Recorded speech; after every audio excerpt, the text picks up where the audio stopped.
We need to have an emergency meeting.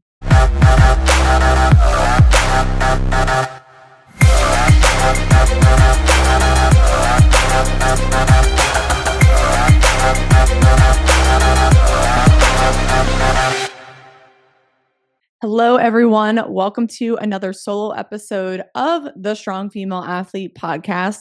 Yes, that's right. I said we must have an emergency meeting today because I am getting sick of all of these influencers up on TikTok, up on their stories, showing their what I eat in a days, what supplements and green powders and all these crazy herbs they're taking, because I'm starting to find that a lot of young female athletes are falling for the nonsense. And sometimes their parents as well. So this is going to be an episode where you need to stay until the end because I have some action items for you on how to discern what is true and what is false and what supplements maybe you should consider and which one should you not buy. Now, I have a big problem with our female athletes following these lifestyle, beauty, health, and wellness influencers who are not necessarily high-level athletes. A lot of them just do influencing for a living and they post beauty tips and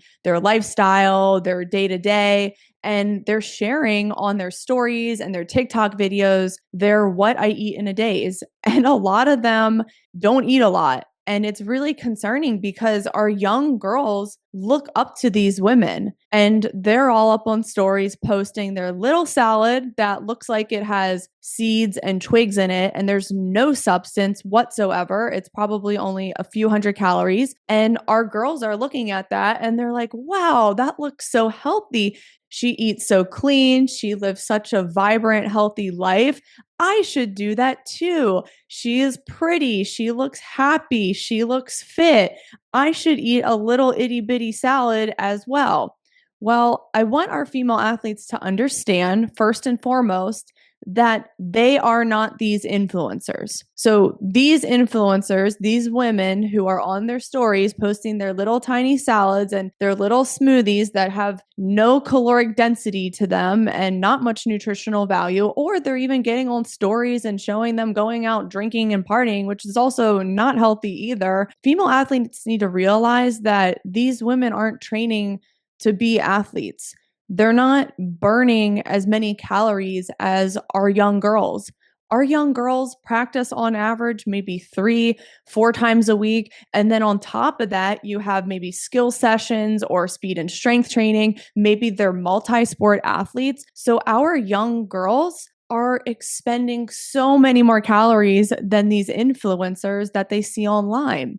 So these girls are not these influencers.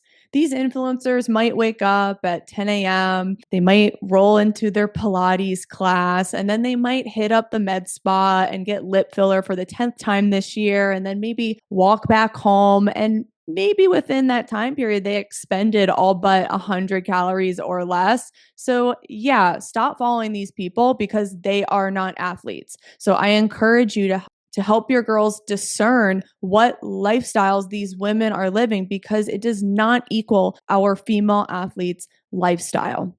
Another problem with following these people is they are always trying to sell you something. So I used to think the influencer that was selling her collagen powder supplement had my best interest in mind. And look, this was a time when I struggled with acne. I was very insecure about my skin. I was starting to get a little bit older and start the aging process. So I got sucked in too because I was like, all right, like she looks pretty good in her stories. Her skin looks very plump. She doesn't have any acne.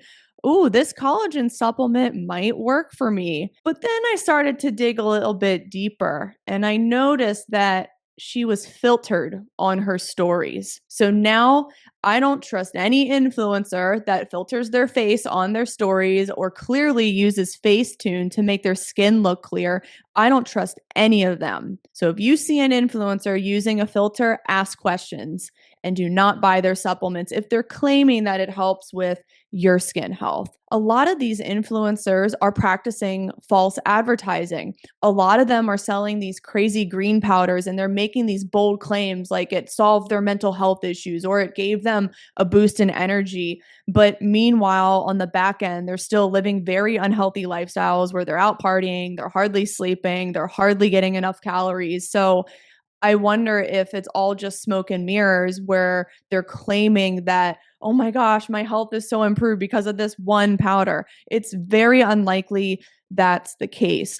A lot of supplements like the powders, the herbs, and things you can't even pronounce anymore, like gut microbiome supplements, a lot of them don't move the needle in female athlete performance and overall health. A lot of them are not needed as long as female athletes are doing the basics, and the basics as in prioritizing getting enough calories. So making sure you're not hungry and you're not starving for competitions and practices, making sure you're getting all of the macronutrients and nutrient dense foods that provide vitamins and minerals and healthy fats and all these amazing micronutrients that uplift energy levels, or maybe having foods rich in iron that help with oxygen flow to the muscles and improved endurance. So really think about these things for your female athlete, because a lot of these influencers, they're just selling these supplements based on your insecurities and your fears and your emotions.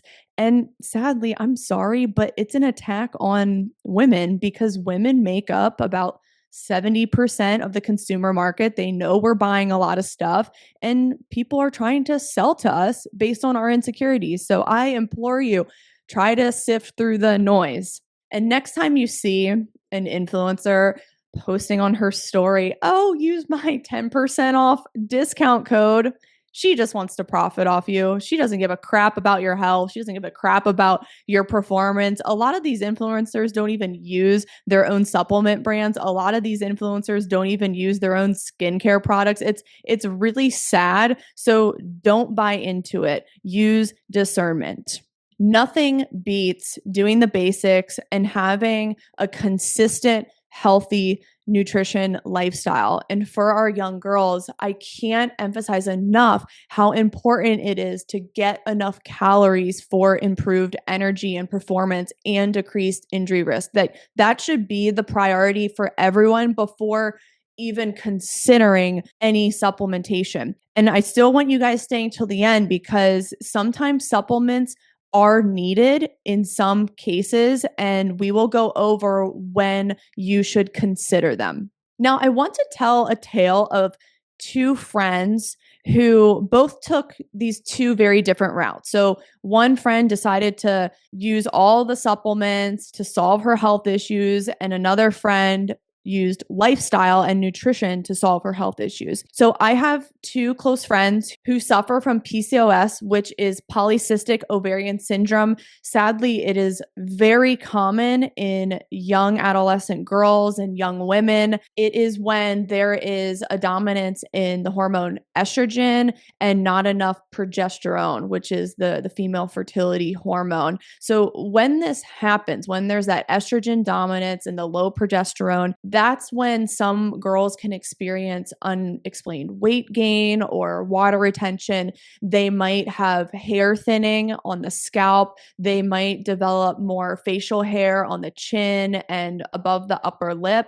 They might develop chin acne. Some other ones are raised cortisol levels in the body and disrupted sleep and mental health issues. I mean, there's so many different symptoms to PCOS, so it is very hard to diagnose.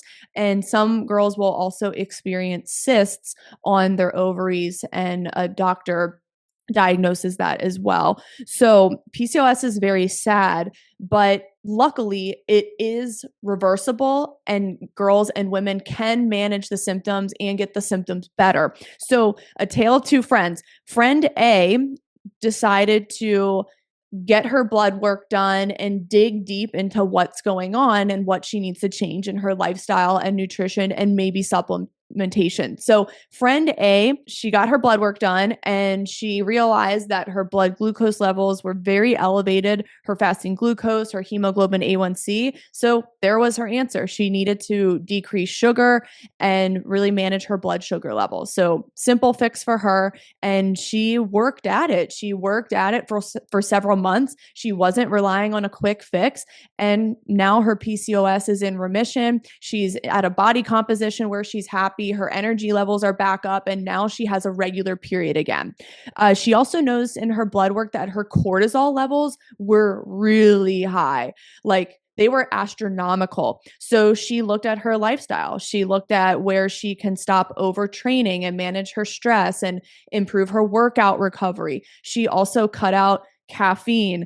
I know a lot of you, even our young girls, they rely on those Celsius drinks for energy during games, but that can really impact our cortisol and our adrenals. So my friend actually cut out caffeine and then she retested her blood work and she knows that her cortisol levels after several months were back in range. So friend A cured her PCOS with lifestyle and nutrition and hardly any supplementation. So it is possible. Now, friend B decided to take the quick fix route. And you would think that the quick fix route would help her, but it actually backfired in the end. And I remember a year ago when she got diagnosed with PCOS, I was doing my makeup in her bathroom and getting ready to go to dinner with her. And I noticed her cabinet was full of 20 different supplements that I couldn't even pronounce. It wasn't like she was just taking a vitamin D, which I do recommend some people take, but she was taking supplements I had never heard the names of. And I was asking her, I'm like, what's this for? And she's like, oh, it's to lower my cortisol or it's to, help with fat burning and get my weight back. And I'm like, this just like can't be healthy having all these supplements and all these additives as well. I mean, there needs to be more research done on that, but I think even if it's a supplement or if it's natural, there can be some risks that come with it, especially if you're taking so many from not taking any before. If you go from 0 supplements to 20 supplements introduced into your body, that can be a lot for your body to handle. So she's taking these supplements that I can't even pronounce, and months go by and she still hasn't taken off the excess weight from her PCOS. She still is retaining water, storing everything as fat. She has no muscular definition. She's still fatigued. She was still telling me how she was struggling with certain mental health issues as well, and just a lot of depression and heightened stress. And she also said that she still hadn't had her period in over 2 years. So here's a girl who's falling for this over supplementation thing. And she did tell me she was like looking around at other PCOS accounts online and other influencers. And here she is still not resolving her issues.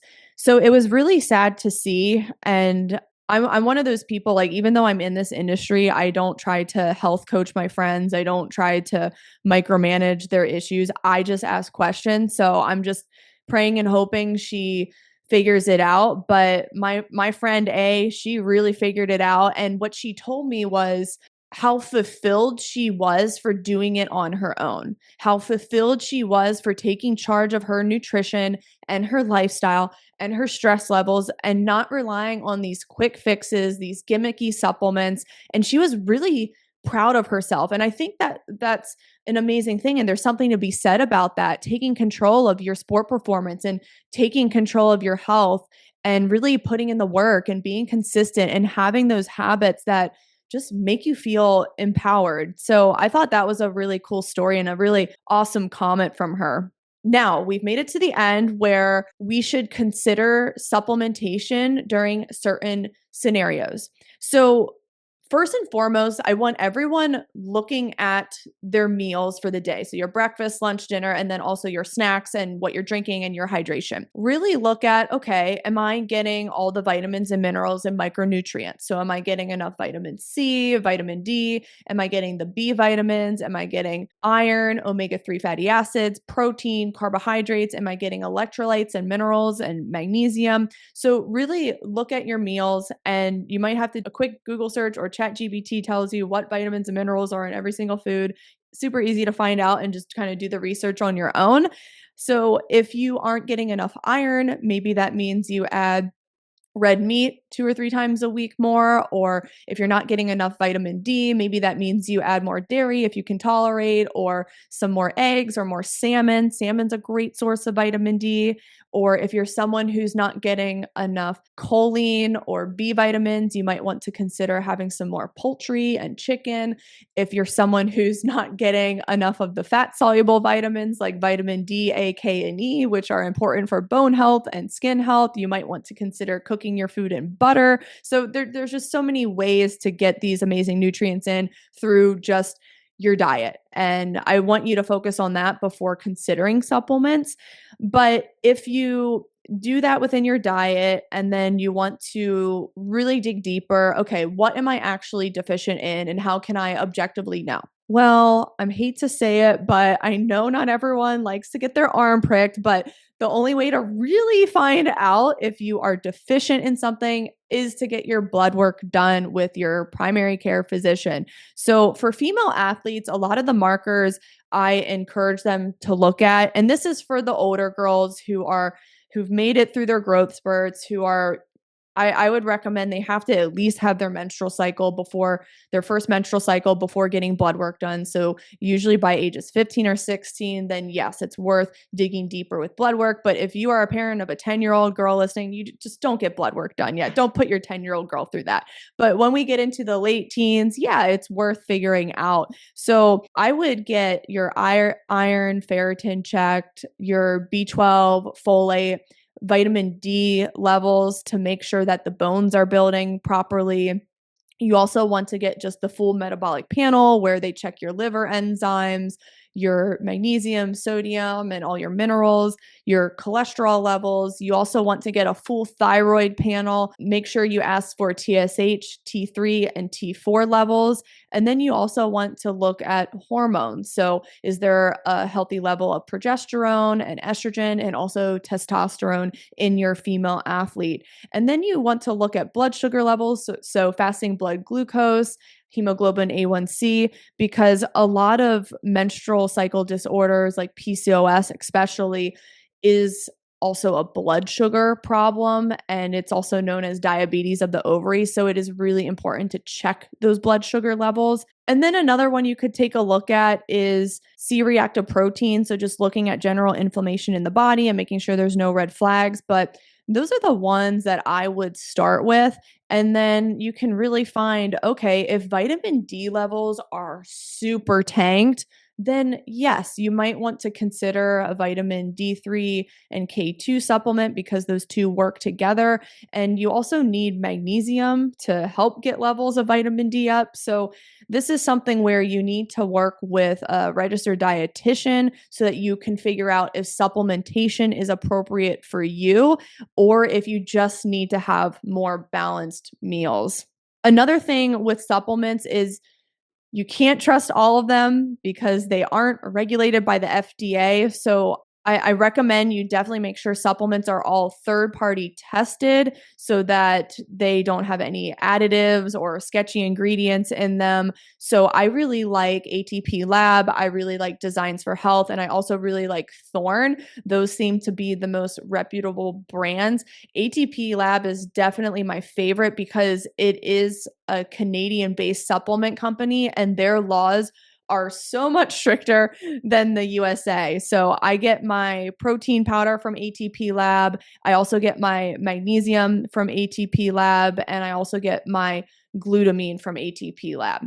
Now, some supplements that in general, some female athletes might universally need to consider are vitamin D levels, just because not enough of them are eating salmon or dairy products, or they're not getting out in the sun enough because they're in school all day. Also, omega-3 fatty acids. Sadly, a lot of female athletes still fear fat things, but I'm telling you, please embrace the fat because it is so good for female hormones and just calming inflammation during the worst times of the cycle. Omega-3 fatty acids are also really amazing for mental health because the brain's made up of fat. So an omega-3 supplement could be something to consider. Also, a really good magnesium supplement for nervous system health and also supporting those vitamin D levels. And then protein powders, but only as an add-on. Okay, so protein powder should never be a meal replacement because, first and foremost, a scoop of protein is maybe 100 to 120 calories, which is nowhere near the amount a female athlete needs in her meals. Like, we want to be closer to 300 plus, 400, 500, 600, depending on who you are. But 100 calories is not enough. So, yes, a protein powder is great, especially right after a workout, right after a game to start that recovery process, especially within the first 30 minutes. But after that, she needs to be eating a meal. So, don't use protein powders as a meal replacement. They have to be an add-on, especially if a female athlete wants to put on muscle mass and get those extra calories throughout the day. Super, super important as far as protein powders. I think that's it for today. The only thing I would come back to is like the main supplements: vitamin D, omega-3, magnesium, protein powders, and then anything that's an herb or a green powder or a caffeine or energy drink, just throw it in the trash. It is not needed. You're better off just doing the basics. And just like my friend with her PCOS issues, she resolved it within several months, just changing her nutrition, lowering some sugar in her meals and some ultra processed foods, and getting rid of some caffeine. So it really can come down to just making those simple lifestyle changes, but you also have to realize it does take time. So usually I don't think a lot of registered dietitians or physicians reassess blood work until at least a minimum of 3 months has transpired. So you're in this for a minimum of 3 months, but longer is what's going to really get you those results when you're making changes. So stop paying attention to these influencers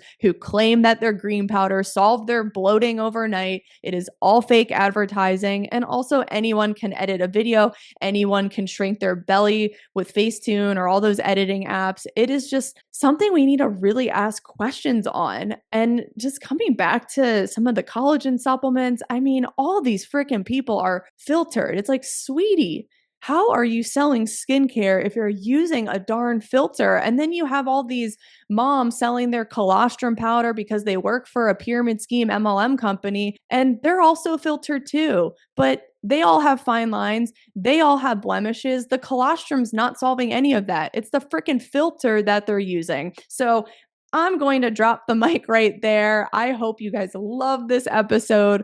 Please share it with your female athletes. Maybe watch it with your female athlete and have some fun with it, have some laughs together. I hope this helped and shed light on this topic. So thank you guys. I will see you next time.